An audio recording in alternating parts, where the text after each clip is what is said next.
The quiet hum of the road had always been a comfort to me, especially after my recent divorce.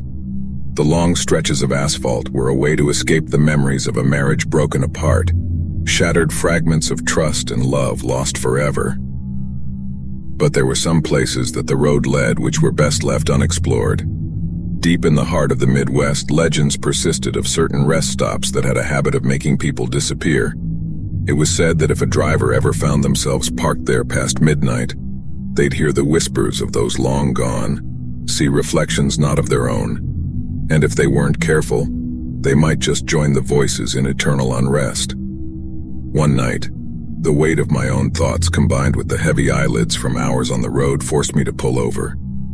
The sign read Copperfield Rest Area, a place I'd never heard of, yet it seemed welcoming enough.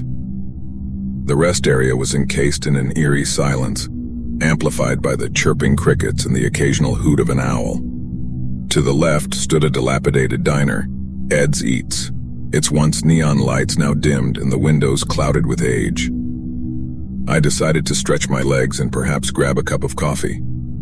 The bell above the door tingled as I entered. An old jukebox played a slow, melancholic tune, lending an uncanny atmosphere to the place. Behind the counter stood an older man, his face lined with years of untold stories. Without a word, he poured me a cup of coffee. It tasted bitter, remnants of days gone by. As I sipped, he finally spoke. Not many come around this place anymore, especially at this time. The weight of the atmosphere pressed down on me. There was something profoundly unsettling about the diner and the man, something I couldn't quite put my finger on. You know about the legends, don't you?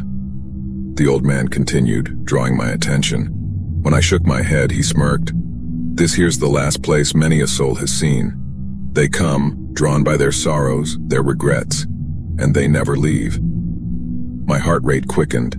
It all sounded like hokum, stories to scare kids, or maybe just the ramblings of an old man. But then, why did I feel an icy finger run down my spine? The silence returned, only to be broken by faint whispers.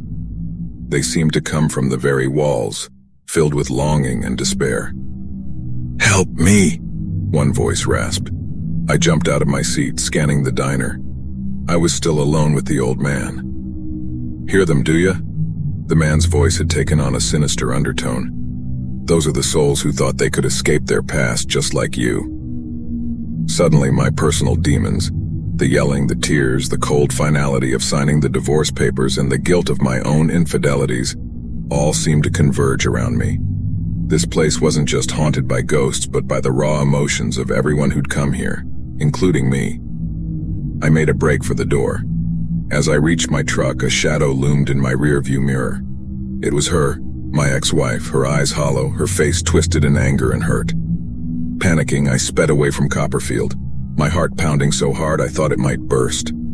Hours later, as dawn's first light spread across the horizon, I stopped at a gas station. The attendant looked at me quizzically. "Rough night?" "You could say that," I replied, recounting my terrifying experience. He listened intently before finally speaking. "Copperfield Rest Area?"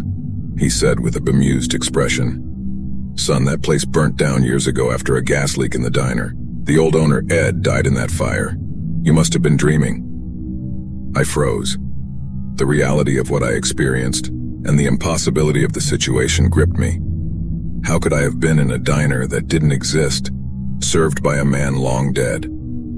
I reached into my pocket for some change and felt a crumpled piece of paper.